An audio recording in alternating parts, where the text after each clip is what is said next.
Chapter 28.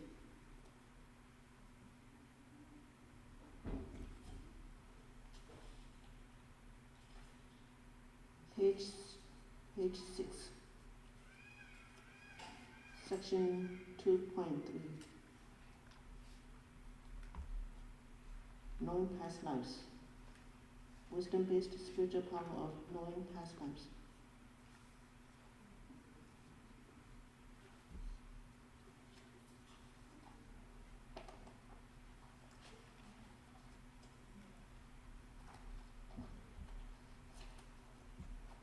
And then we will continue to chapter 29.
vast, profound, and wonderful Dharma is difficult to encounter in hundreds of millions of eons.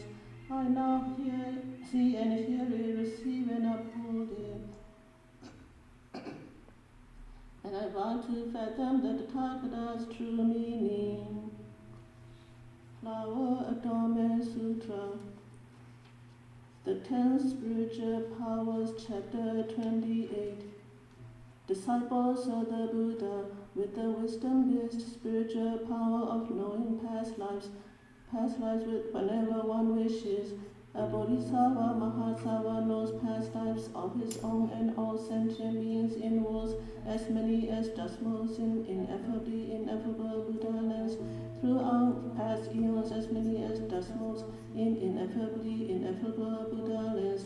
A Bodhisattva Mahasattva knows everything, such as their places of birth, their first names and surnames, their ethnicity, their diet, their pain and pleasure, the causes and conditions under which they have been evolving and transmigrating endlessly in the realms of existence, for life after life since time immemorial.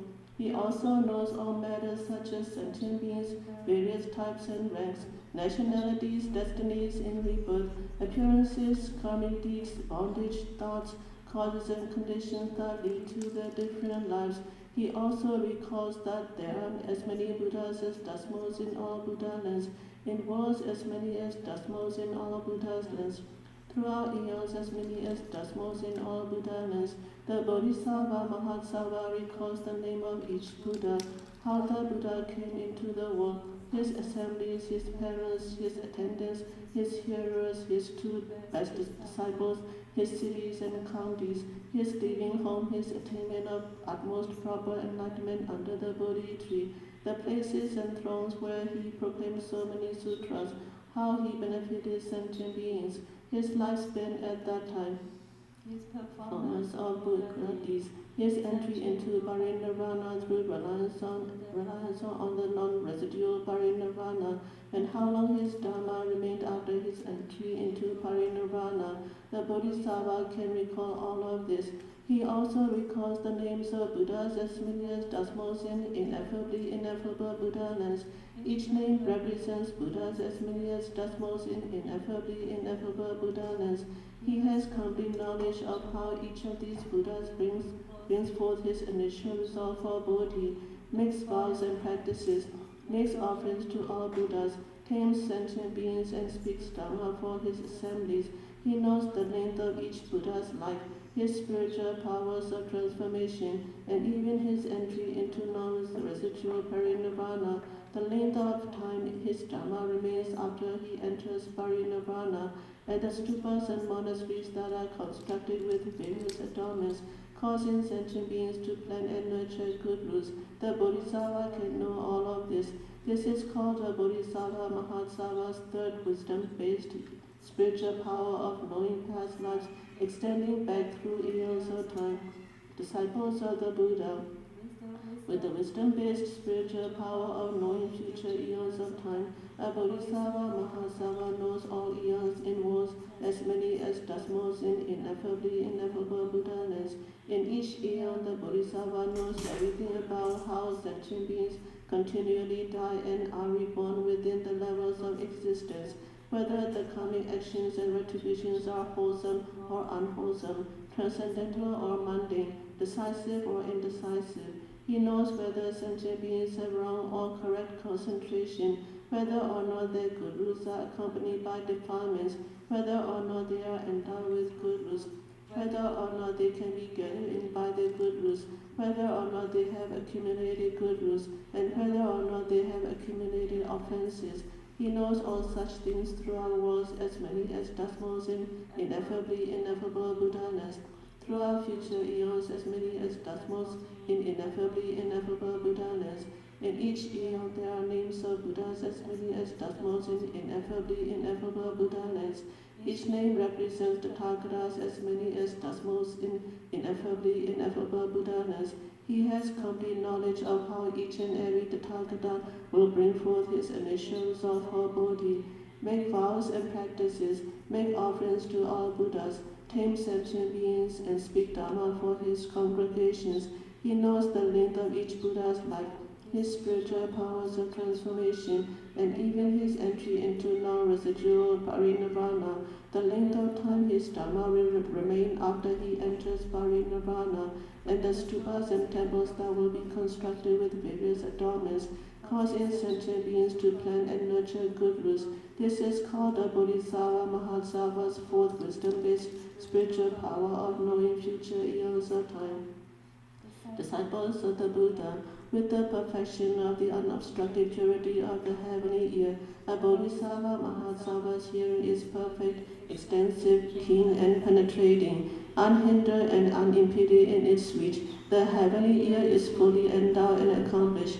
With self-mastery, he can hear or not hear any or all sounds as he chooses. Disciples of the Buddha, Buddhas as many as dozens in ineffable Buddha lands exist in the East. The Bodhisattva Mahasattva can accept and practice all of the profound, vast, pure Dharma with its various distinctions, limitless experience, and limitless skillful means that all these Buddhas proclaim, reveal, impart, expound, establish, teach, and use to discipline beings, recollect, and analyze.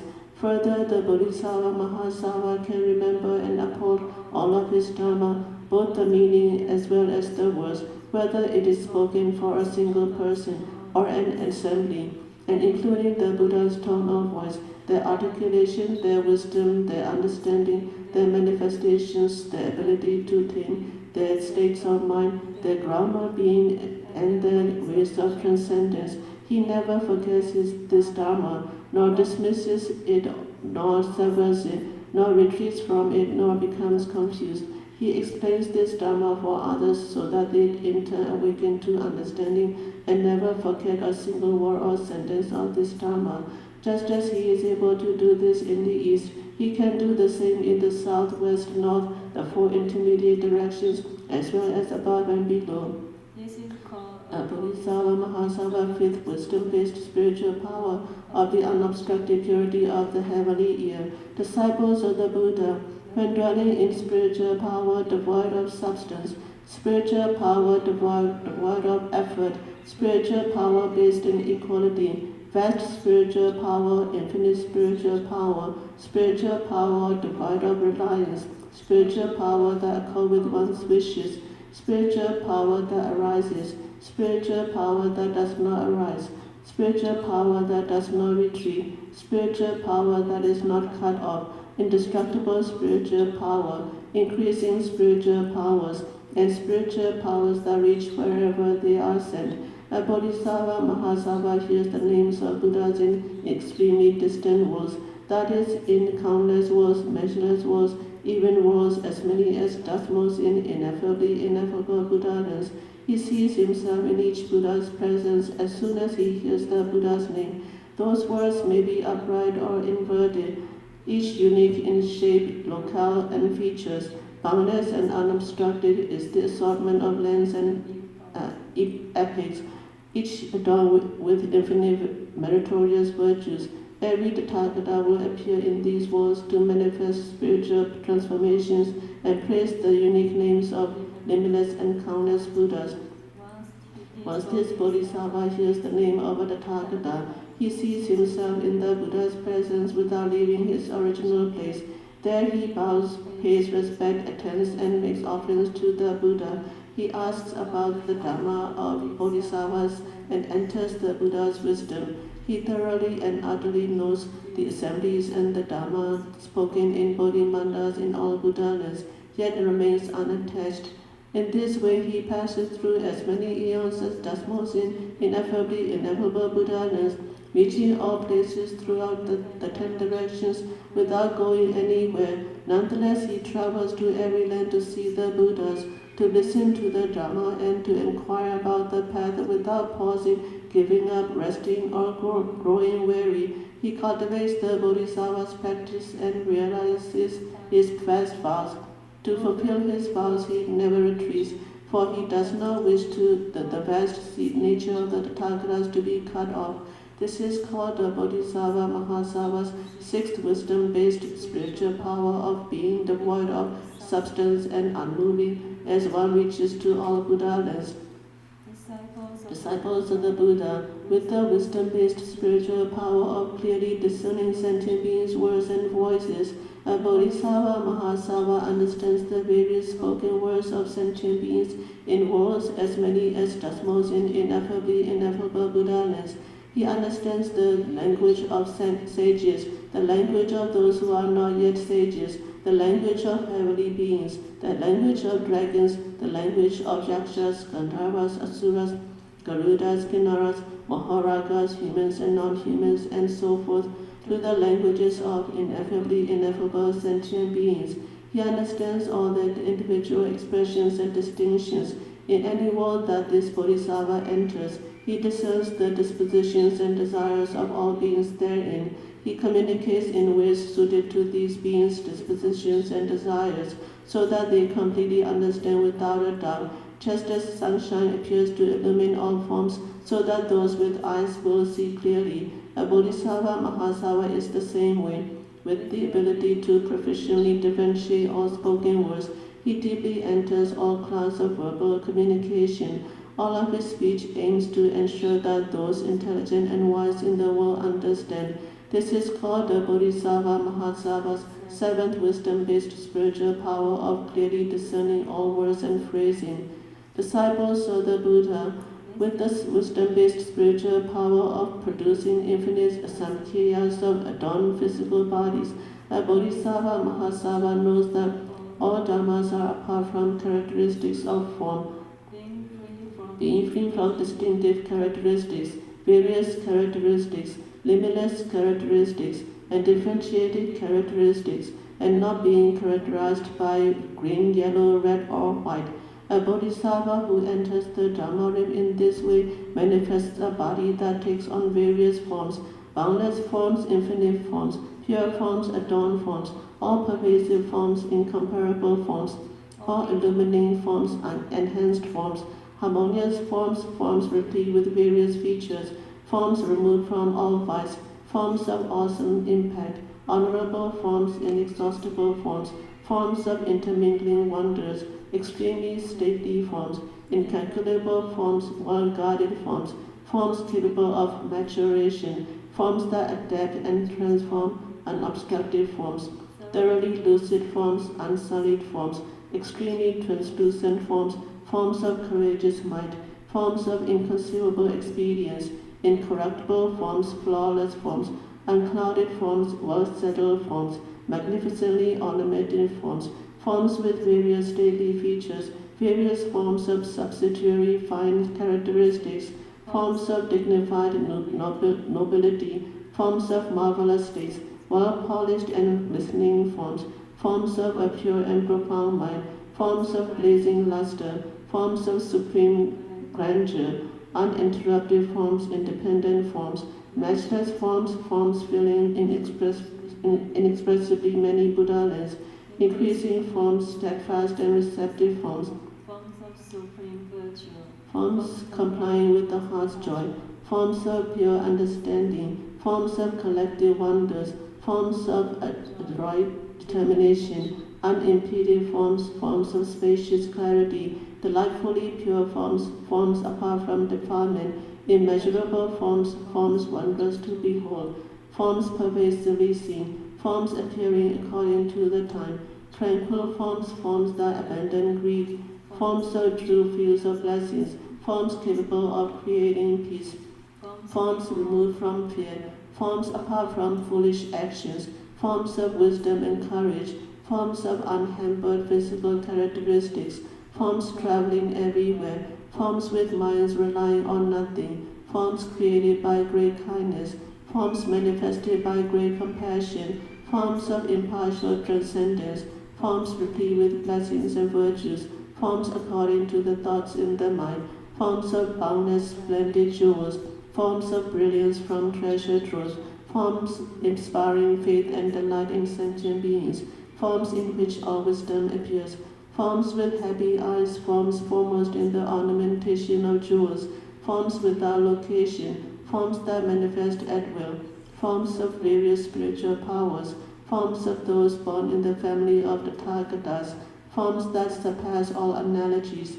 forms pervading the Dharma realm, forms of those to whom the masses flock seeking instruction, various forms, accomplished forms, forms of transcendence, forms of awesome deportment appropriate to those he teaches, forms that others never tire of seeing, various forms of luminous purity, forms that emanate countless webs of light, forms of an untold variety of radiance, forms with inconceivable fragrances and light beyond the three realms, forms of solar orbs that shine with infinite brightness, forms that reveal incomparable lunar orbs, forms of immeasurable delightful flower-shaped clouds that produce various clouds of lotus garlands, forms of fragrant flames beyond all worlds, perfuming everywhere, forms that generate all Tathagata's treasury, forms with indescribable voices that fluently reveal and explain all dharmas, forms that fulfill all the practices of universal worthy disciples of the Buddha. The Bodhisattva Mahasattva deeply enters this formless Dharma realm and manifests various physical bodies such as these, causing those who wishes to transform to see and to think of him. He turns the Dharma wheel for those to be transformed according to their time and according to their characteristics, so that they draw close to the Bodhisattva and become enlightened. The Bodhisattva uses various spiritual powers, manifests various kinds of freedom and ease, and employs diverse abilities for those to be transformed. This is called the Bodhisattva Mahasattva's eighth wisdom-based spiritual power, by which he diligently practices and perfects countless physical bodies in order to take beings across. Disciples of the Buddha, with the wisdom-based spiritual power of knowing all dharmas, a Bodhisattva Mahasattva knows that all dharmas are nameless, without a seed nature, without coming or going, neither different nor similar, neither diverse nor lacking diversity, neither dual or non-dual, without self-existence, incomparable, neither arising nor ceasing, neither in motion nor destructible, neither solid nor void, neither of one characteristics nor without characteristics, neither non-existent nor existent, neither dharma or non-dharma, neither complying with worldly conventions or not complying with worldly conventions, neither karma nor not karma, neither retribution nor an absence of retribution, neither conditioned nor unconditioned, neither truth in the primary sense nor not truth in the primary sense, neither the path nor not the path, neither transcending nor non-transcending, neither quantifiable nor non-quantifiable, neither of this world nor world transcendent, neither arising from causes nor not arising from causes, neither determinate nor indeterminate, neither realized nor unrealized, neither emergent nor non-emergent, neither differentiated nor undifferentiated, neither reasonable nor unreasonable. This Bodhisattva does not grasp at mundane truth, does not dwell in truth in the primary sense, does not differentiate among dharmas, does not establish words, complies with the nature of quiescence, and does not forsake any vows. Because he perceives the principles and understands the Dharma, he can spread clouds of Dharma and send down a shower of Dharma rain. Although he knows that the ultimate reality is beyond words, he nevertheless applies boundless eloquence and expedience to sequentially explain it according to the Dharma and principles. Because he has skillfully mastered all dharmas, words and oratory, and he has purified his immense kindness and compassion, he creates words for dharmas that are beyond words, which correspond to rather than contradict the Dharma and principles. He explains that all dharmas arise from conditions. Although he engages in speech, he has no attachments. With his boundless eloquence, he proclaims all dharmas. He distinguishes, establishes, instructs, and guides to ensure that the nature of all dharmas is totally evident, severing all beings' webs so dark so that they become pure. Although he gathers in sentient beings, he does not lose touch with the ultimate reality, becomes irreversible in the practice of non-duality, and always expounds practices for entering non-obstruction. By means of myriad wondrous sounds, He never misses an opportunity to send down a universal rain of Dharma that accords with the minds of sentient beings. This is called the Bodhisattva Mahasattva's ninth wisdom-based spiritual power regarding all Dharmas. Disciples of the Buddha, with the wisdom-based spiritual power of the samadhi of extinction of all Dharmas, a Bodhisattva Mahasattva in thought after thought enters the samadhi of extinction of all Dharmas, yet does not retreat from the Bodhisattva path, abandon the work of a Bodhisattva, or relinquish the heart of great kindness and compassion. He practices the paramitas without rest and tirelessly contemplates all Buddha-lands. He does not relinquish the vows of saving sentient beings, nor does he cease the work of turning the Dharma wheel. He does not abandon the work of teaching sentient beings, nor does he renounce the practice of making offerings to all Buddhas. He does not renounce entry into the self-mastery of all Buddhas, nor does he renounce constantly seeing all Buddhas or constantly listening to all Dharmas. Knowing that all Dharmas are equal and unimpeded, he effortlessly realizes all of the Buddha Dharma and perfects all of his supreme vows. He comprehends the differences among all lands, enters the Buddha's seed nature, and arrives at the other shore. In every world he learns all Dharmas, apprehending that Dharmas are without characteristics. He knows that all Dharmas arise from conditions and are without a substance or nature. Nevertheless, he expediently explains them according to worldly conventions. Though his mind does not dwell upon any Dharma, nevertheless, as an expedient, he explains various Dharmas according to sentient beings' dispositions and desires. When this Bodhisattva As in Samadhi, he may stay for 1 eon, 100 eons, 1,000 eons, 1,000,000 eons, 100 million eons, 1,000,000,000 eons, 100 billion eons, 1,000,000 Layuta eons, 100 million Layuta eons, 1,000,000,000 Layuta eons, 100 billion Layuta eons, countless eons, measureless eons, even ineffable eons if he wishes. When a Bodhisattva enters this samadhi of extinction of all Dharmas, he may pass through that many eons, yet his body does not disintegrate, waste away, or change. He is neither visible nor invisible. He does not pass away, decay, tire out, or become lax. His endurance is inexhaustible. Although he makes no effort within existence or non-existence, he accomplishes all the deeds of a Bodhisattva. That is to say, he never abandons sentient beings. He never misses an opportunity to teach and discipline them. He ensures that they grow in all aspects of the Buddha Dharma and perfect all the practices of a Bodhisattva. He utilizes his miraculous powers of spiritual transformation to benefit all sentient beings without ever pausing to rest. For example, he manifests everywhere like light and shadows, yet remains still and quiet in Samadhi. This is called the Bodhisattva Mahasattva's 10th wisdom-based spiritual power of entering the Samadhi of the extinction of all Dharmas. Disciples of the Buddha, a Bodhisattva Mahasattva abiding in these 10 kinds of spiritual powers is inconceivable to any heavenly being, inconceivable to any sentient beings, any hero, any solitarily enlightened sage, and the rest of the Bodhisattvas.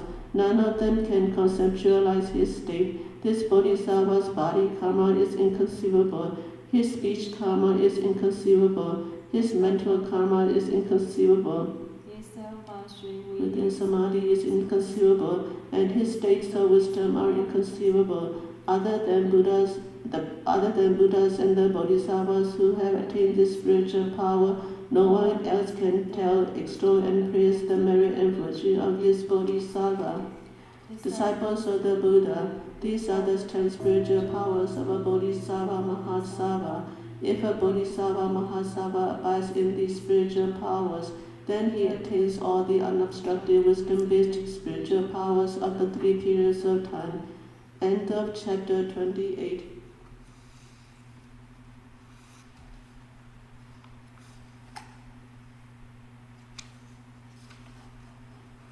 The 10 Patience is chapter 29. At that time, Universal Worthy Bodhisattva said to all the Bodhisattvas, disciples of the Buddha, Bodhisattvas, Mahasattvas should embody 10 kinds of patience.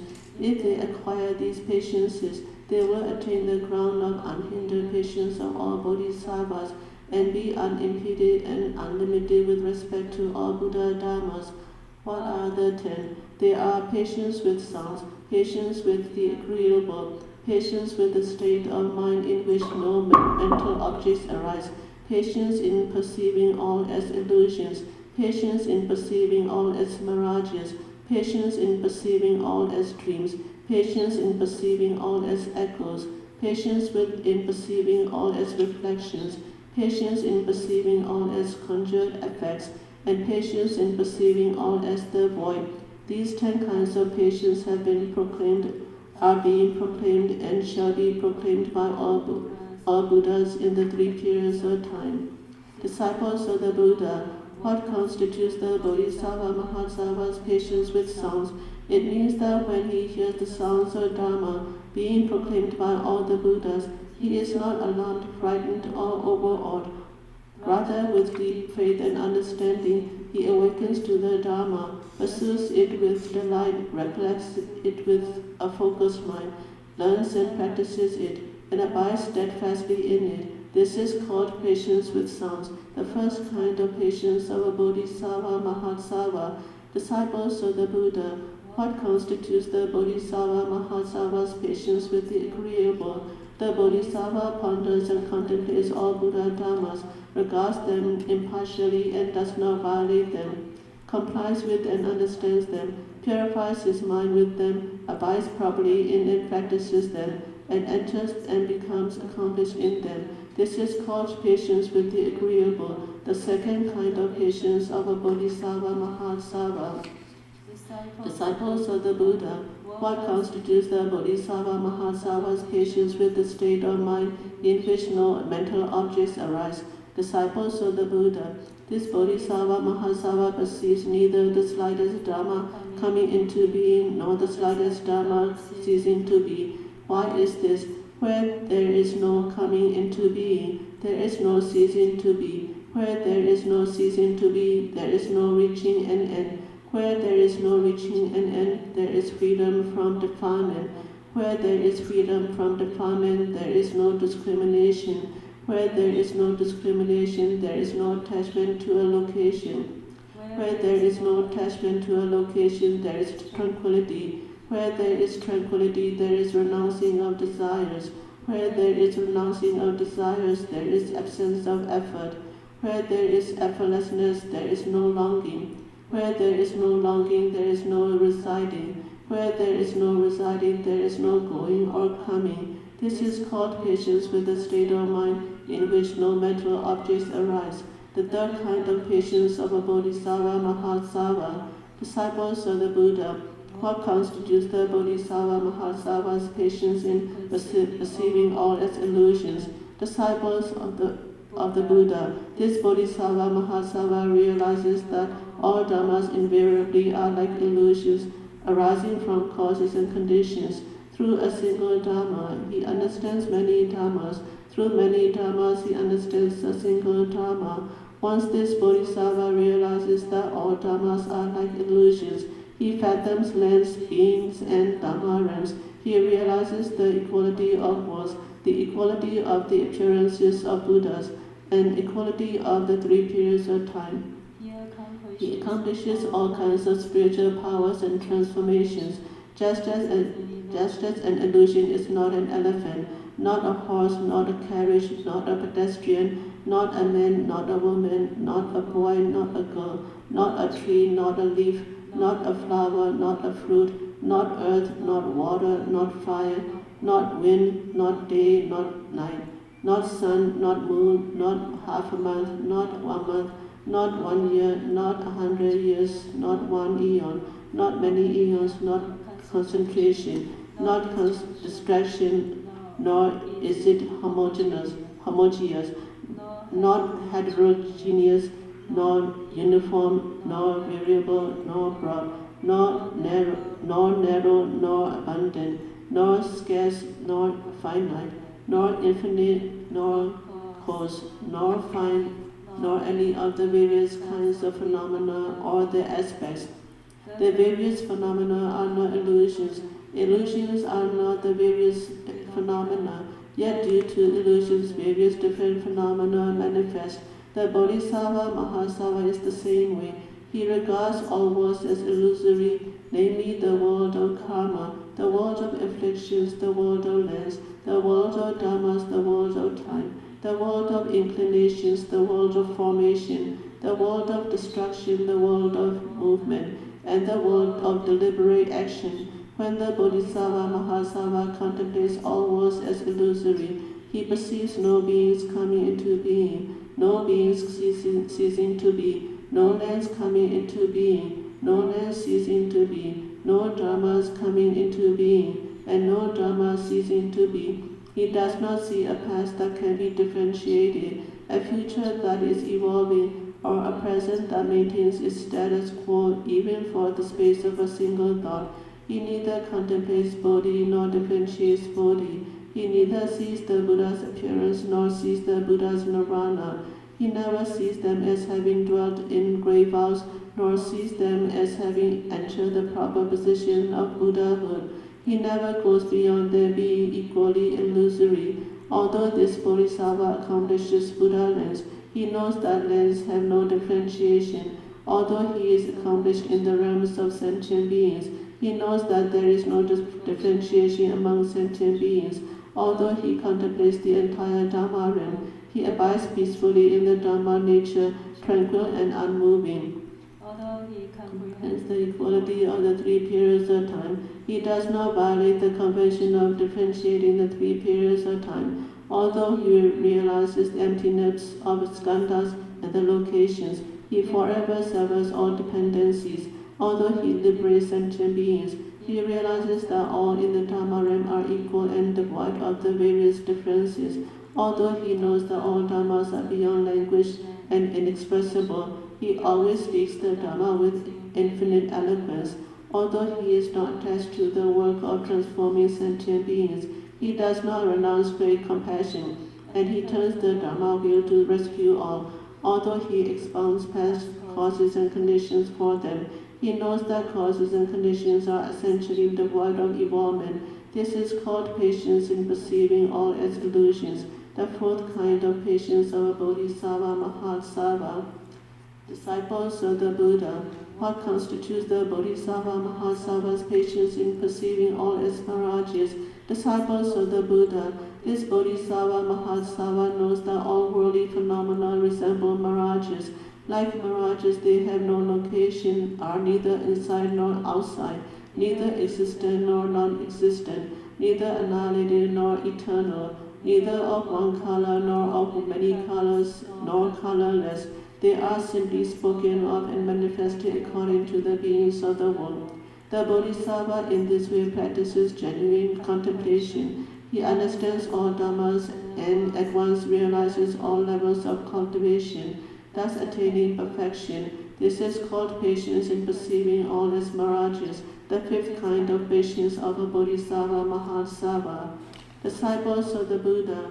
With what constitutes the Bodhisattva Mahasattva's patience in perceiving all as dreams? Disciples of the Buddha. This Bodhisattva Mahasattva knows that all worldly phenomena resemble dreams.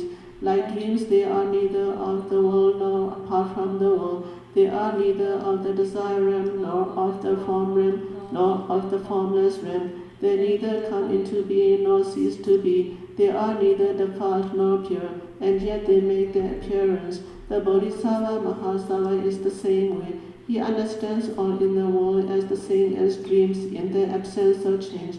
They resemble dreams in their lack of inherent nature, attachments they produce, in their separateness from the inherent nature, in their fundamental nature, in their manifestations, in their lack of disparities, in their discriminatory thinking, and in the insight derived when one awakens from them. This is called patience in perceiving all as dreams, the sixth kind of patience of a Bodhisattva Mahasattva. Disciples of the Buddha. What constitutes the Bodhisattva Mahasattva's patience in perceiving all as echoes? disciples of the Buddha.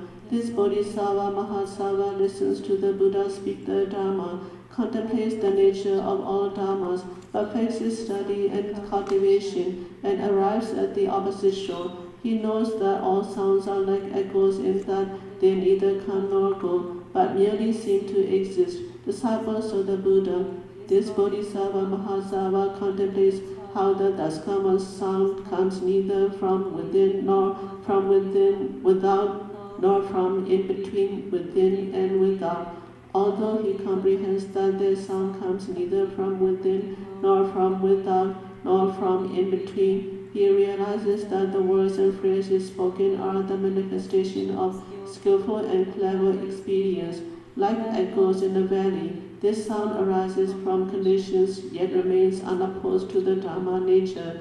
It causes all sentient beings to gain the kind of understanding appropriate to their individual differences, thereby enabling them to cultivate and study. Consider Lord Shakra's wife, the Asura king's daughter, Shachi, who can without conscious intention produce 1,000 kinds of sound in a single sound. The Bodhisattva Mahasattva is the same way. He enters the realm of non-discrimination, masters a versatile sound that adapts to beings of different capacities, and eternally turns the Dharma wheel in boundless worlds. Mahasattva can expertly observe all sentient beings and expound the Dharma to them by means of the hallmark of a vast long tongue. His voice pervades the lands of the 10 directions without hindrance, enabling all therein to hear the Dharma as suited to their individual differences. Though the Bodhisattva knows that sound arises from nowhere, he manifests sounds everywhere. Though he knows there is nothing to say, he extensively expounds all the Dharma. The impartiality of his wonderful voice allows every kind of sentient being to understand in his or her own way and to attain thorough realization through his or her own wisdom. This is called patience in perceiving all as echoes, the 7th kind of patience of a Bodhisattva Mahasattva. Disciples of the Buddha. What constitutes the Bodhisattva Mahasattva's patience in perceiving all as reflections? Disciples of the Buddha. This Bodhisattva Mahasattva is neither born in the world nor dies in the world, is neither within the world nor outside of the world, neither cultivates in the world nor fails to cultivate in the world, is neither the same as nor different from those in the world, neither goes to the world nor fails to go to the world, neither dwells in the world nor does not dwell in the world, and is neither of the world nor beyond the world. He neither cultivates the Bodhisattva's practices nor renounces his magnificent vows. He attaches neither to reality nor to unreality. Although he constantly practices the Dharma of all Buddhas, he is able to manage all worldly affairs. He neither drifts with the worldly currents nor dwells in the Dharma flow. It is like how the sun, the moon, man, woman, houses, mountains, forests, rivers, springs, and so forth are reflecting in oil, water, visible entities, gems, mirrors, and other clear surfaces. A reflection is neither the same as nor different from oil and other substances.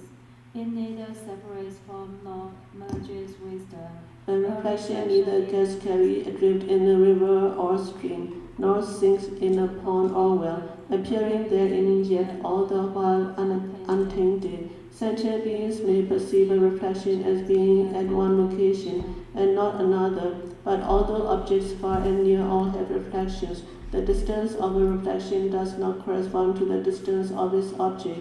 The Bodhisattva Mahasattva is the same way. He can perceive his own body as well as those of others. His wisdom allows him to perceive these states, yet he does not interpret them as dual and speak of himself and others as being different. He simultaneously appears everywhere in his own country and other countries, all of which are distinctly different from each other. Just as a seed does not have roots, shoots, stems, nodes, branches, or leaves, yet is capable of producing such things, so too is the Bodhisattva Mahasattva capable in the same way. With expedient means he distinguishes duality in that which is non-dual, and yet he thoroughly understands a non-obstructive reality. This is called patience in perceiving all its reflections, the eighth kind of patience of a Bodhisattva Mahasattva. When the Bodhisattva Mahasattva achieves this patience, then without traveling to the lands of the 10 directions, he is able to appear everywhere in all Buddha lands. He neither leaves this place nor goes to those places. Like a reflection, he appears everywhere, and thus his practice is unobstructed. He causes sentient beings to perceive his different bodies as having the same material reality as all worldly objects. Yet these different forms are actually not different. Difference and non-difference are mutually non-obstructive. This Bodhisattva is born in the Daskamon's lineage, pure and unimpeded in his body, speech, and thought. Therefore, he is able to attain a pure body capable of assuming boundless physical forms. Namo Sambandha Motana Apalati Hatocha Janani Najimi Danta Katana Moa Shantim Polati Vutta Mota Motanta Katan Moa Hong Pansoho Namo Sambandha Motana Apalati Hatocha Janani Najimi Danta Katana Moa Shantim Polati Vutta Mota Danta Katana Moa Hong Pansoho Namo Sammanto Motana Apalati Hatocha Janani Jini Tathakatana Mawa Shanti Polati Vutta Mota Tathakatana Mawa Hong Pan So. Praise for the 7th Assembly. In the assembly for the second time in the Universal Light Palace, the great Dharma is again expounded. Lofty, it transcends those on the 10 holy and 3 worthy stages. The meanings of equal enlightenment are mysterious and wondrous. The moon of the mind is singularly perfect, ultimately beyond further explanations. We have a special dedication. We dedicate the merit to the approval of the height variance for the Wonderful Enlightenment Buddhist Institute at the public hearing.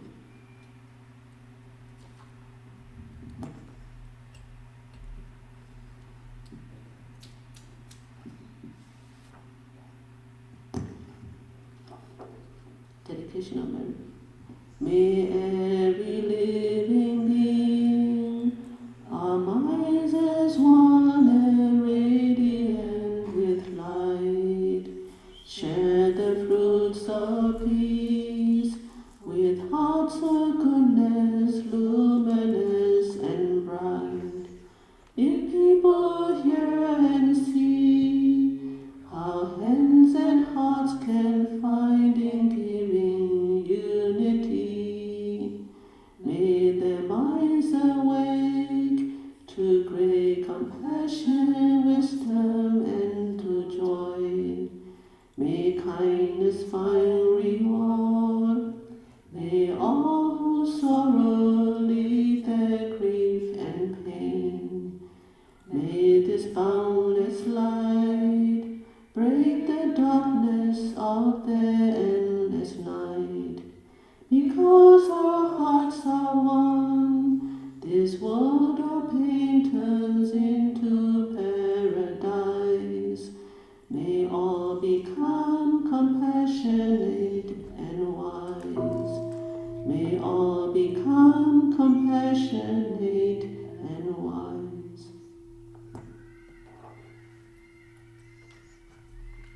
Three bows.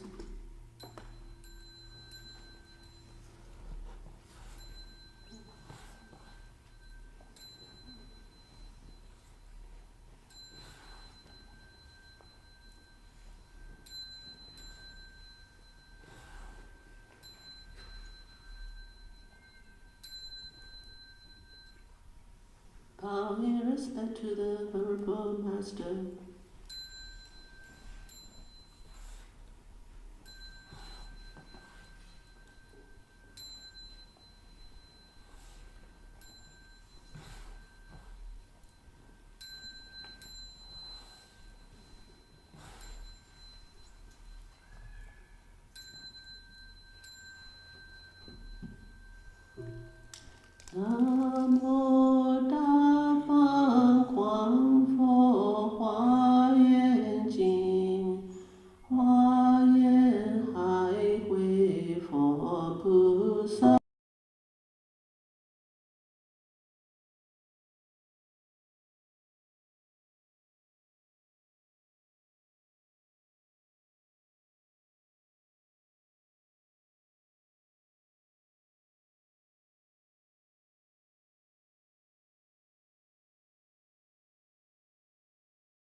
Okay, we're going to carry on with Flower Garment Sutra, chapter 29. The part will be up to the patience of,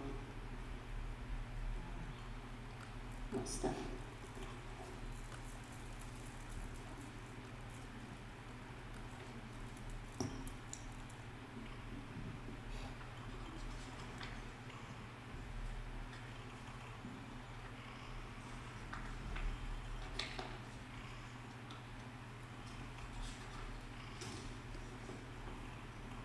Okay, would be up to the IC9, patience in perceiving all as conjugate effects.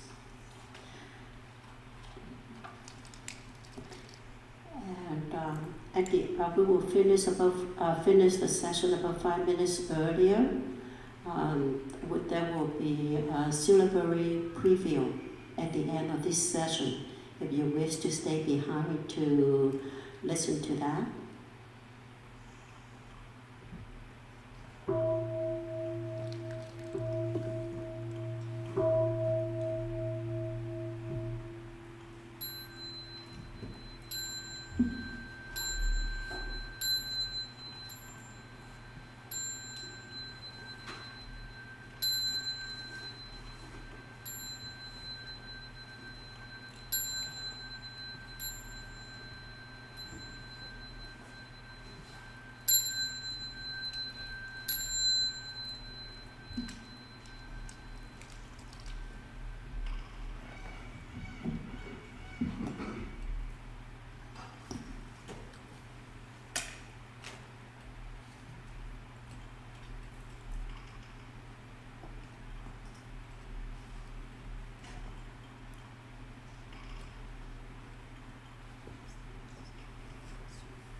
Namo Fundamental Teacher Shakyamuni Buddha.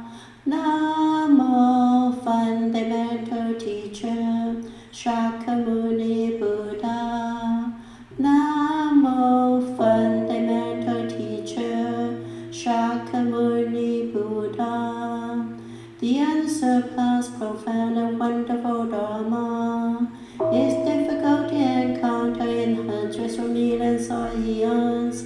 I now see and hear and receive and uphold it, and I vow to fathom the Tathagata's true meaning. Flower Adornment Sutra, chapter 29, the 10 Patience.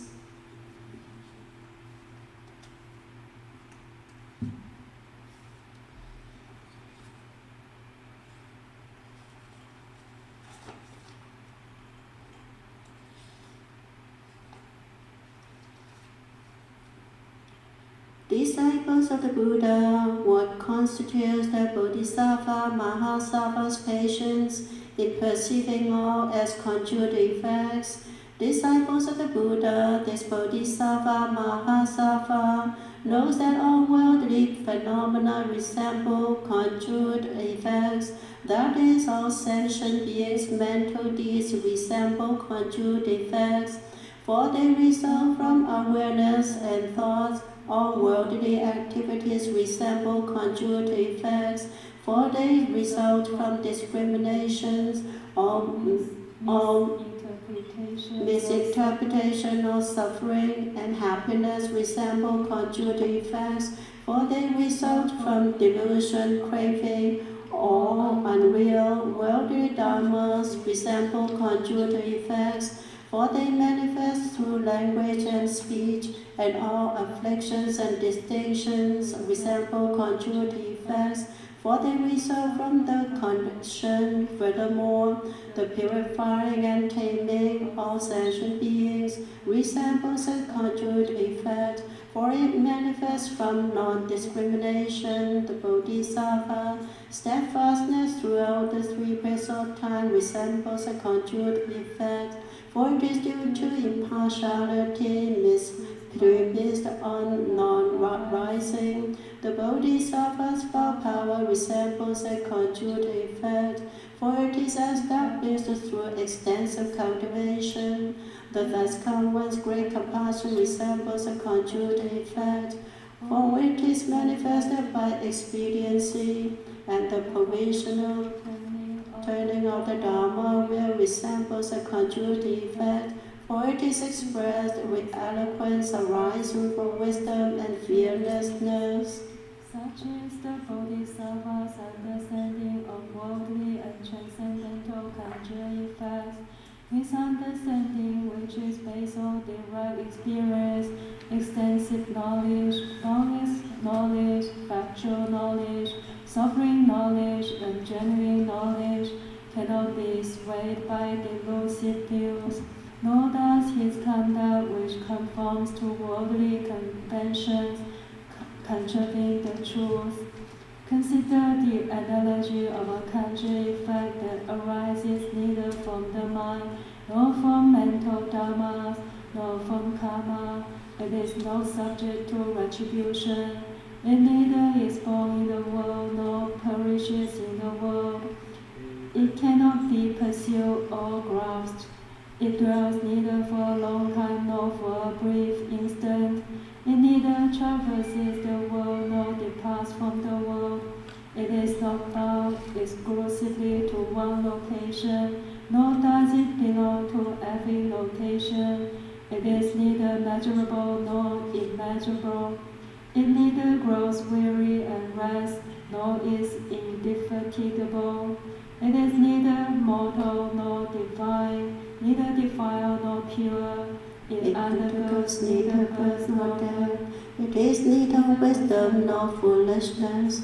It is neither visible nor invisible. It neither relies on the mundane nor enters the Dharma realm. It is neither intelligent nor dual-witted. There is nothing to grasp at or relinquish. It is neither subject to birth and death nor in the nirvana. It neither exists nor does not exist. The Bodhisattva travels through worlds in this skillful, expedient manner, cultivating the Bodhisattva path, well versed in the dharmas of all worlds. He sends transformation bodies to them. He is attached neither to the mundane nor to his own body. He does not discriminate with regard to the world or his body. He neither dwells in the world nor is apart from the world. He neither dwells in the Dharma nor is apart from the Dharma. Due to his past vows, he does not forsake a single realm of sentient beings, nor does he regulate only a few realms of sentient beings. He neither distinguishes among dharmas nor fails to distinguish among them. He knows that the Dharma nature neither comes nor goes, and although there is nothing to it, he still feels sentient beings with the Buddha Dharma. He understands that dharmas are like conjugate effects, neither existent nor non-existent. Disciples of the Buddha, when the Bodhisattva Mahasattva abides in the patience in perceiving all as conjugate effects in this way, he can fulfill the path of Bodhi cultivated by all Buddhas and bring benefit to all beings. This is called patience in perceiving all as conjugate effects, the 9th kind of patience of a Bodhisattva Mahasattva. When the Bodhisattva achieves this patience, everything he does resembles a conjugate effect. He does not rely on any Buddha land, cling to any worldly thing, or make distinctions within the Buddha Dharma. Yet he proceeds toward the Buddha's Bodhi without weariness, cultivates the Bodhisattva practices and renounces all confusion. Though he has no body, he manifests every kind of body. Though he has no abode, he dwells in every land. Though he has no form, he manifests every form. Though he is not attached to reality, he clearly persists the impartial and perfect Dharma nature. Disciples of the Buddha, since this Bodhisattva Mahasattva does not rely on any Dharma whatsoever, he is named the liberated one, having cast out all faults. He is named the disciplined one, unwavering and unflinching. He pervasively enters the assemblies of all thus come ones and is known as one with spiritual powers, having attained skillful means with regard to the non-arising of dharmas. He is named the non-retreating one, endowed with such powers that even Sutra and the iron ring mountains cannot obstruct him. He is named the unobstructed one. Disciples of the Buddha, what is the Bodhisattva Mahasattva's patience in perceiving all as the void? Disciples of the Buddha, This Bodhisattva Mahasattva understand that all Dharma realms resemble the void in that they have no attributes. All worlds resemble the void in that they do not arise. All Dharmas resemble the void in that they are non-dual. All sentient beings resemble the void in that there is nothing done. All Buddhas resemble the void in that they do not make distinctions. All Buddhas' powers resemble the void in that they are undifferentiated. All dhyana samadhis resemble the void in that the three periods of time became equal. All dharmas that are spoken resemble the void in that they cannot be verbalized. And all Buddha's bodies resemble the void in that they are free from attachment and impediment. The Bodhisattva thus uses the expedient of perceiving all as the void to fathom that all dharmas do not exist.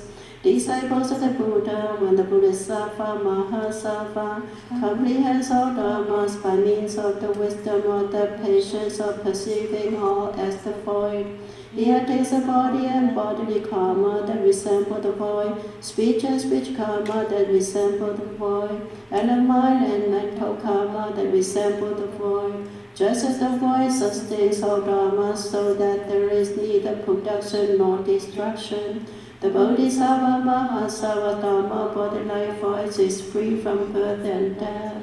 just as the void is indestructible, the Bodhisattva Mahasattva's wisdom and powers likewise are indestructible. Just as the void serves as the refuge for all in the world, yet itself is not dependent on anything. The Bodhisattva Mahasattva likewise is the refuge for all dharmas, yet all the while independent. Just as the void is beyond birth and death, yet accommodates all births and deaths in the world.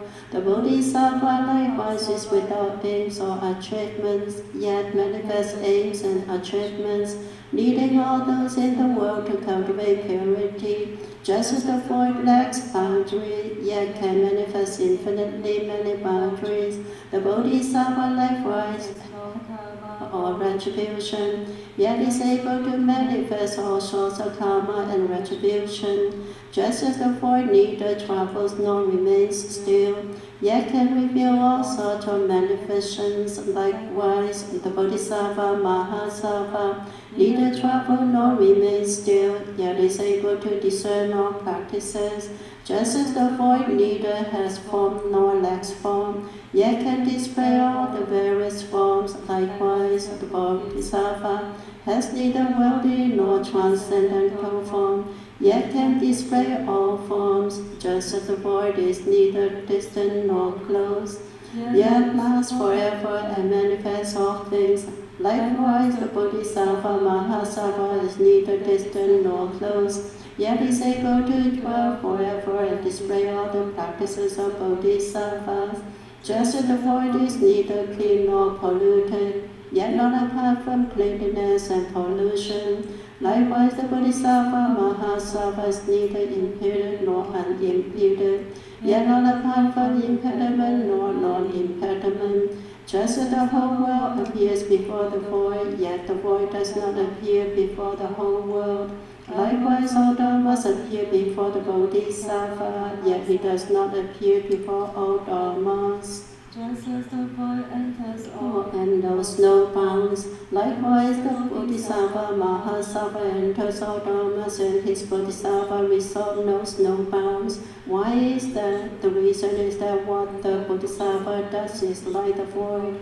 That is to say, all his cultivation, all his adornment and purification, and all his accomplishments are completely impartial, being of one single substance, flavor, and capacity, and resembling the void in its purity and all-pervasiveness. In this way, the Bodhisattva certifies to the knowledge of all dharmas and does not discriminate among any of them. He adorns and purifies all Buddha lands, perfects all independent bodies, and discerns all directions without confusion. He possesses all powers and cannot be vanquished. He has perfected all the boundless meritorious virtues, plumbed the depths of all profound dharmas, and mastered all paramitas. Sitting on all vajra seats everywhere, he universally utters sounds that accord with all kinds of beings. He turns the Dharma wheel for the sake of those in all worlds without ever missing the right opportunity. This is called patience in perceiving all as the void, the 10 kinds of patience of a Bodhisattva Mahasattva. The Bodhisattva Mahasattva, upon accomplishing these kinds of patience, attains a body that comes from nowhere, since it goes nowhere. He attains a body that is unproduced, since it never ceases to be. He attains a body that is a non-thing, since it never decays. He attains a body that is unreal, since it is beyond falseness. He attains a body of a single attribute, since it is real attributes. He attains limitless bodies, since the Buddha's powers are limitless. He attains an impartial body, since it is identical to suchness. He attains an undifferentiated body as a result of impartially contemplating the 3 periods of time. He attains a body that reaches all places, since it is pure eyes perceive impartially without hindrance. He attains a body free from desire, since he knows that all dharmas neither unite or separate. He attains a body as boundless as the void, since he has a treasury of blessings and virtue as inexhaustible as the void.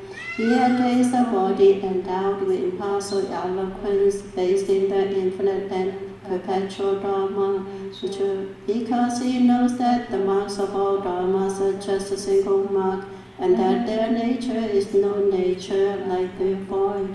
He attains a body of measureless and unobstructed sound, because he is an object like the void. He attains a body endowed with all skillful, pure Bodhisattva practices, because he is unhindered in all places like the void.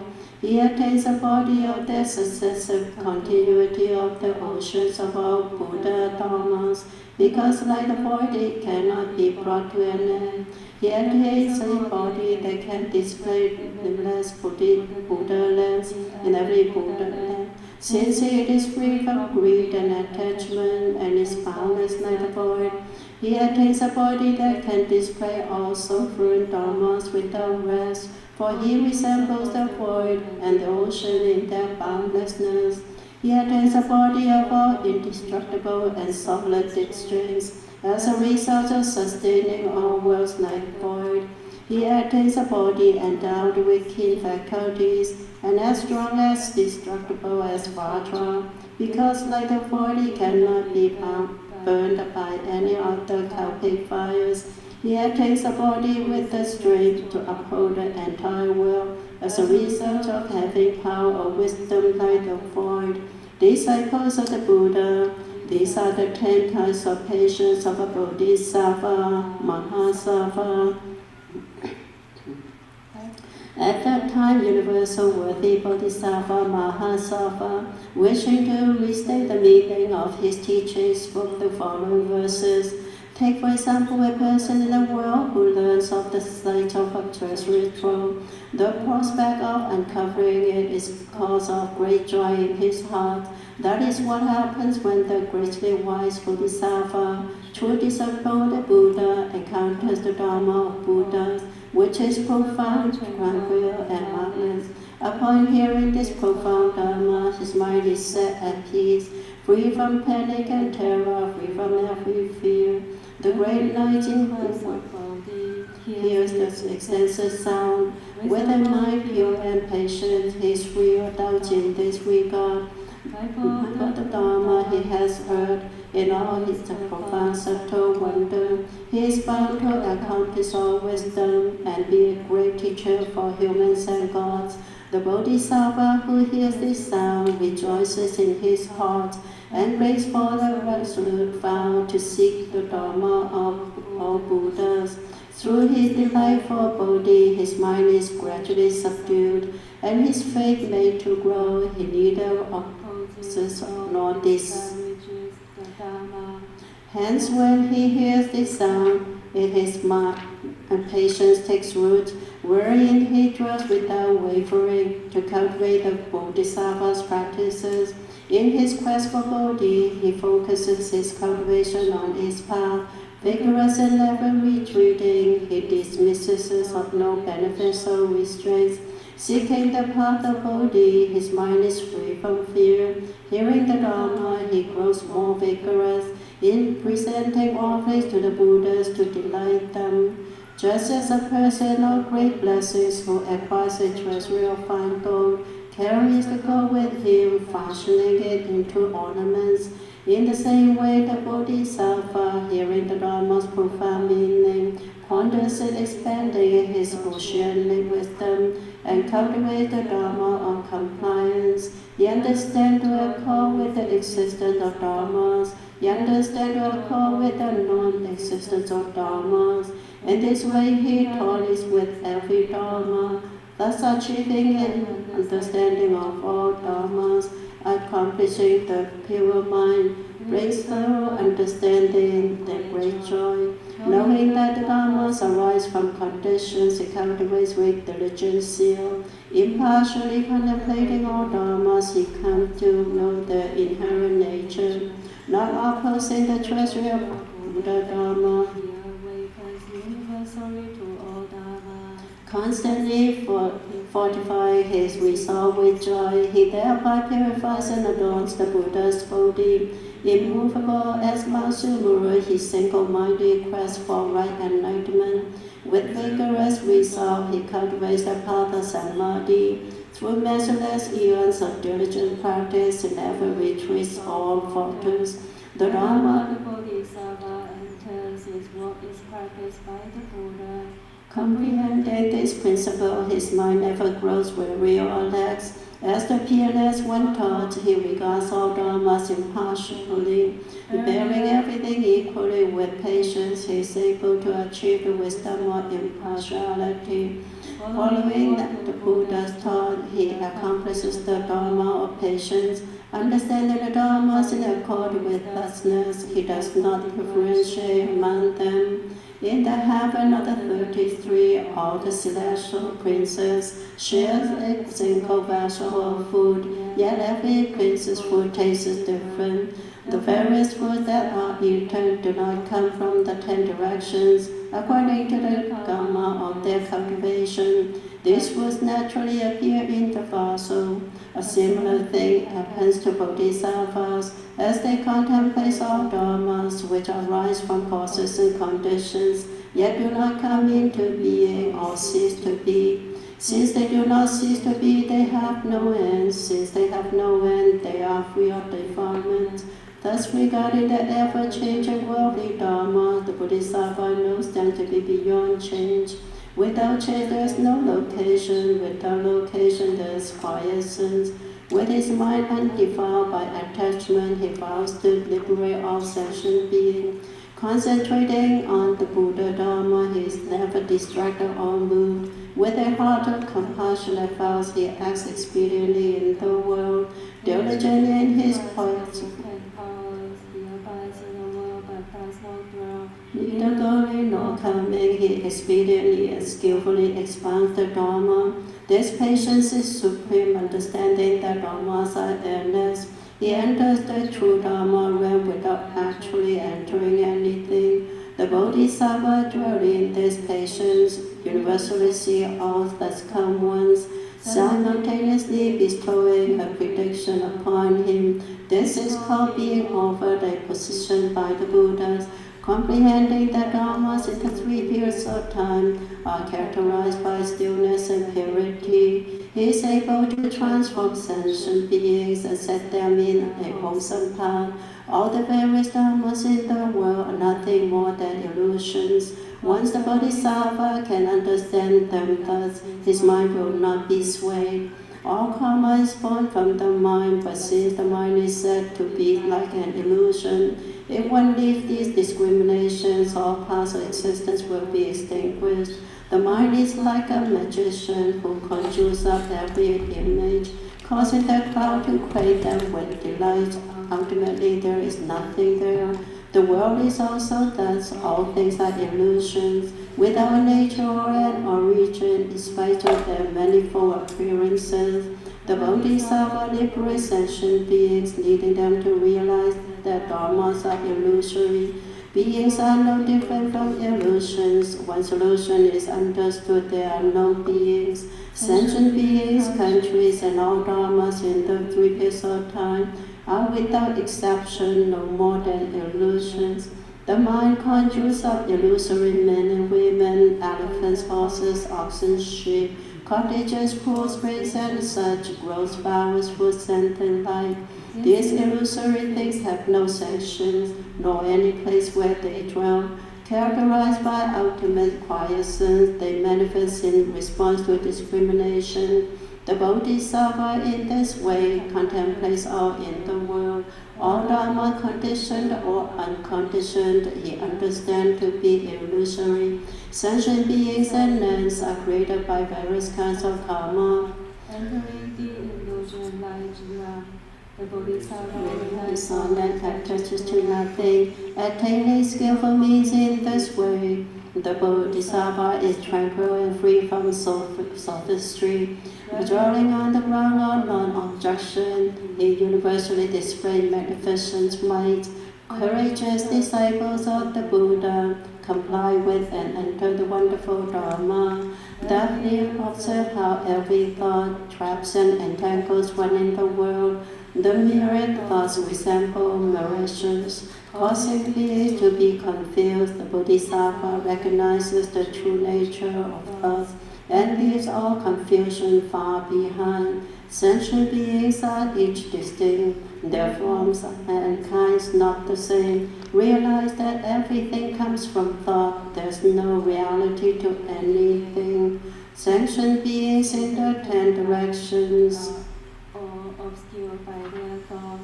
If they could renounce confused perceptions, all worldly thoughts would cease to be. All beings in the world resemble mirages.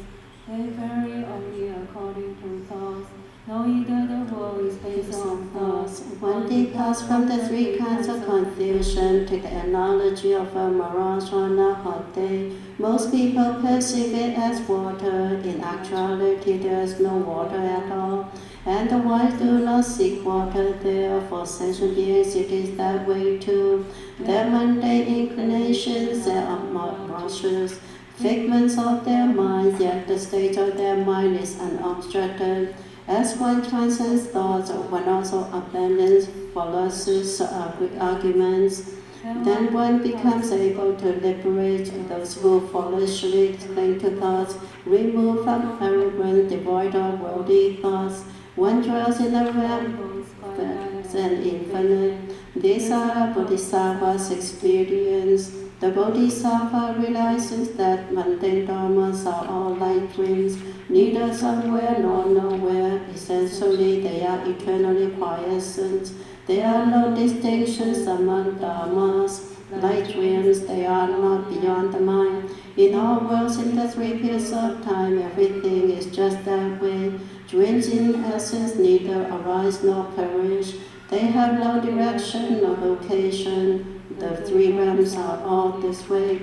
One who sees this attains liberation of mind. Dreams are neither of the world nor apart from the world, when such duality is no longer delineated. One enters the ground of patience in a dream one may see, and ray of varied images. Everything in the world is also thus not any different from a dream. He who dwells in dream-like samadhi knows that everything mundane is like a dream, and yet not the same as one, nor different, neither of one sort nor many. Sentient beings coming these in all lands may be defiled or pure. The Bodhisattva understands them exactly as they are, equivalent to dreams in every way. The Bodhisattva understands that his practices and the great vows he makes are all like dreams, and in that way no difference from the mundane. Knowing the world to be empty and still, he does not destroy worldly dharmas, for they are like images in a dream, varying in size and color. This is called patience in perceiving all as dreams. Through this, the Bodhisattva understands worldly dharmas. He should achieve unobstructed wisdom. Cultivating practices such as these, the Bodhisattva attains broad understanding. He skillfully perceives the nature of dharmas with no attachment to dharmas in his mind. In each and every world, all the various sounds are neither inside nor outside. He knows that they are all like echoes, just as in listening to echoes, one's mind does not discriminate among them. When a Bodhisattva hears sound, his mind is the same way. He reverently beholds all thus come ones and listens to the sounds of the Dharma they speak. Measureless sutras are proclaimed, he listens and yet remains unattached. Just as echoes have no origin, sounds heard are the same way. Yet within that sound, Dharma can be discerned without any mistake or contradiction. He thoroughly understands all sounds and does not discriminate among them. Knowing that all sounds are empty and still, he sends forth pure, clear sounds everywhere. Knowing that Dharma is not a matter of language, he skillfully enters the wordless realm, and yet can use speech to reveal things, much as an echo resonates through the land. Comprehending the path of language, endowed with breaths or sound, he realizes that sounds are essentially void, yet he speaks the language of the world. He reveals how all the sounds in the world are both the same and different. His sound pervades all places, enlightening the multitudes of beings. The Bodhisattva who acquires this patience transforms the world with pure sounds. He experiently speaks about the three periods of time, but has no attachment to time. Wishing to benefit the world, he single-mindedly seeks out the Bodhi. Constantly entering the Dharma nature, he entertains no discrimination. He observes that all things in the world are poisoned and devoid of any intrinsic nature. Yet he constantly benefits beings, cultivating with an unwavering resolve. He neither dwells in the world nor separates himself from the world. Relying on nothing in the world, he is nowhere dependent. He comprehends the nature of the mundane, yet is undefiled by and attached to it. Without relying upon the world, he transforms and liberates those in the world. He completely knows the intrinsic nature of all the dharmas in the world. He understands that dharmas are non-dual, yet to non-duality it attaches not. His mind neither leaves the mundane nor dwells in the mundane. It is not beyond the mundane that he cultivates all wisdom. Like a reflection in water, neither inside nor outside, the Bodhisattva inquires the Bodhi and understands that the world is not the world. He neither dwells in nor transcends the mundane, for the mundane is beyond words, is neither within nor without. appearing in the world like a reflection. Entering this profound meaning, he lives defilement and gains total clarity, yet he does not forsake his original vow to be wisdom lamp shining on all. The world has no boundary, yet his wisdom infuses it to capacity. He transforms flocks of beings everywhere, enabling them to cast out all attachments. Contemplating the profound Dharma, he benefits the multitudes of beings, leading them to enter wisdom and cultivate every path to enlightenment. The Bodhisattva observes all dharmas, realizing that they are all like conjured effects, yet he undertakes practices resembling conjured effects, never forsaking them to the every end. In accord with the nature of conjured effects, he cultivates the all dharmas resemble conjured effects, so do the Bodhisattva's practices, everything in all worlds. Karma without measure are equally like conjured effects, dwelling ultimately in quiescence. All Buddhas in the 3 periods of time resemble conjured effects in every way, cultivating myriad practices based on their vows. They transform into Tathagata ones, the Buddhas with great compassion, liberate and transform sentient beings. Such liberation is also like a conjured effect. By their transformative power, the Buddhas explain the Dharma. Knowing that all mundane things are conjured effects, the Bodhisattva does not discriminate among them. The various distinctions among conjured events result from difference in karma. Cultivating the practices of Bodhi, he adorns the treasury of conjured effects. With infinite good deeds, he adorns it just as karma creates the world. The Dharma of conjured effects is beyond discrimination and does not differentiate among dharmas. Both of these are quiescent, as are the Bodhisattva's practices. The sea of conjured effect is understood with wisdom. The nature of conjured effects imprints all worlds. Conjured effects neither come into being nor cease to be. The same is true of wisdom. With the tense patient, he sagaciously observes sentient beings and all dharmas. How quiescent the essential nature is, like the void belonging nowhere. Attaining to this void lies wisdom, he leaves all attachments behind forever. Like the void empty of everything, he is unimpeded throughout the worlds.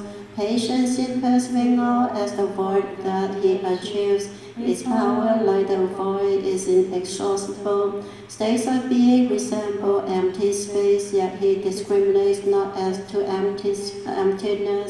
The void has no essential nature, it is not subject to annihilation, and is absent of various discriminations. The power of wisdom is also like this. Without a beginning, the void has neither a middle nor an end. Equally expense is the Bodhisattva's wisdom. With that, he contemplates the nature of all dharmas, how everything is like the void, neither coming into being nor ceasing to be. That is the Bodhisattva's attainment. While abiding in the Dharma or emptiness, he still expands for sentient being, subduing all the demons through the expedience of this patience. Worldly characteristic, however different, all empty of characteristic, entering it is uncharacterized. He regards all characteristics are equal. He uses a single expedient to universally enter all worlds. He knows the dharmas of the 3 periods of time to be equal in their void-like nature. His wisdom, his voice, the Bodhisattva's body, the nature is void-like, completely quiescent. These 10 kinds of patience are cultivated by the disciple of the Buddha. With his mind actively dwelling in peace daily, he espoused dharmas for all sentient beings. Learning them well, he achieves great power. The power of Dharma and the power of wisdom provide experience on his path to Bodhi. Versed in the method of patience, he accomplishes unhindered wisdom. Except the multitudes in turning the unsurpassed Dharma will, His extensive practices are immeasurable in scope. Only the taming teacher's sea of wisdom can know them in detail. Renouncing the of the sake of cultivation, he enters the profound Dharma nature. His mind constantly abides in pure Dharmas, with which he ministers to the multitude. The number of sentient beings and decimals in length could still be reckoned, but no limit to the Bodhisattva's meritorious virtue can be ascertained. The Bodhisattva manages to achieve these 10 kinds of patience. His wisdom and practices remain unfathomable to the multitudes. End of chapter 29. Namo Samanta Modana Napola Dihata Jajana Ajimi Jimi Danta Gata Namo Wasante Bola Diwuta Moda Modanta Gata Namo Wahom Pansa Namo Samanta Modana Napola Dihata Jajana Ajimi Jimi Danta Gata Namo Wasante Bola Divuta moda moda da gada namo wahom pansaha namo samanta moda na bala dihada jaja ajimi jimi danda gada namo wasante bola divuta moda moda da gada namo wahom pansaha.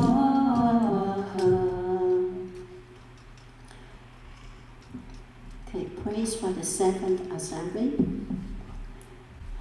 In the assembly for the second time in the universal light palace, the great Dharma is again expounded.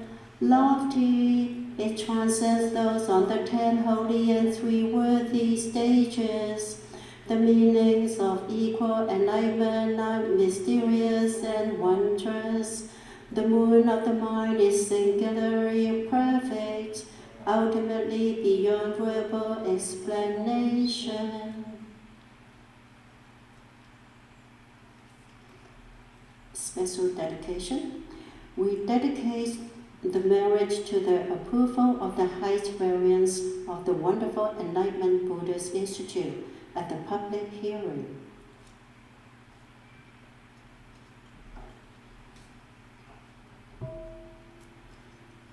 May every living being, our minds as one and radiant with light, share the fruits of peace, with hearts of goodness, luminous and bright. If people hear and see how hands and hearts can find in giving unity, may their minds awake to great compassion, wisdom, and to joy. May kindness find reward. May all who sorrow leave their grief and pain. May this boundless light break the darkness of the endless night. Because our hearts are one, this world of pain turns into paradise. May all become compassionate and wise. May all become compassionate and wise.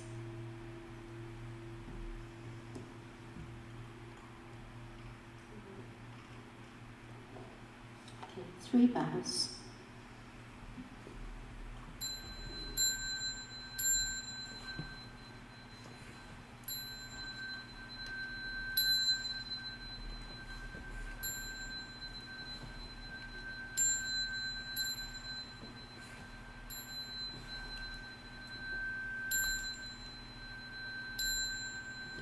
Bow in respect to the Venerable Master.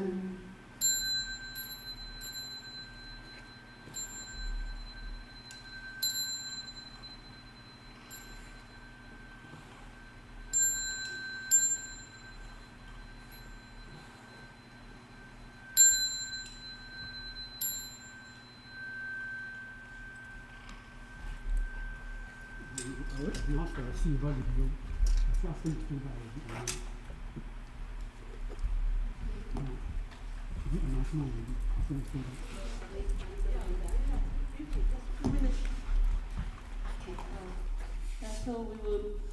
we are planning to do at least one syllabary, and those who are in the Buddha Hall, if you want to look at the one-page summary, just the text only.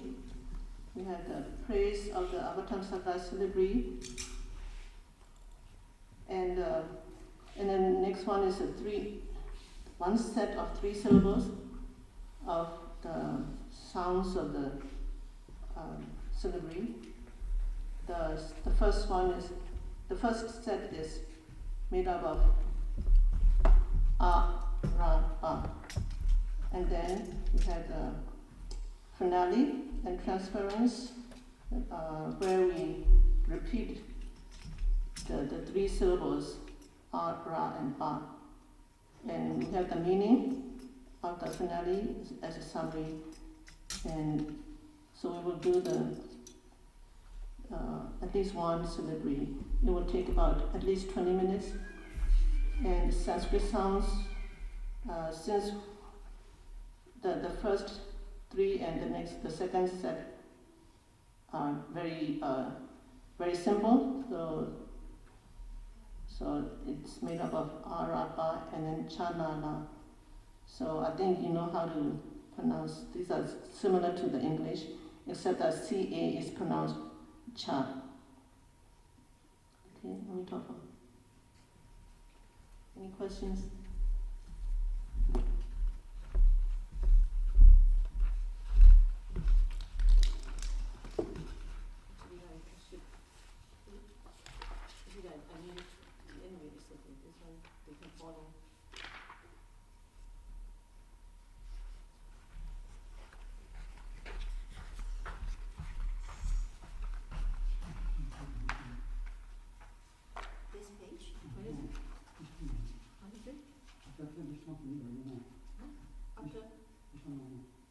Yeah, this page. I just explained it. This is a summary. Are there any questions? I don't know whether online.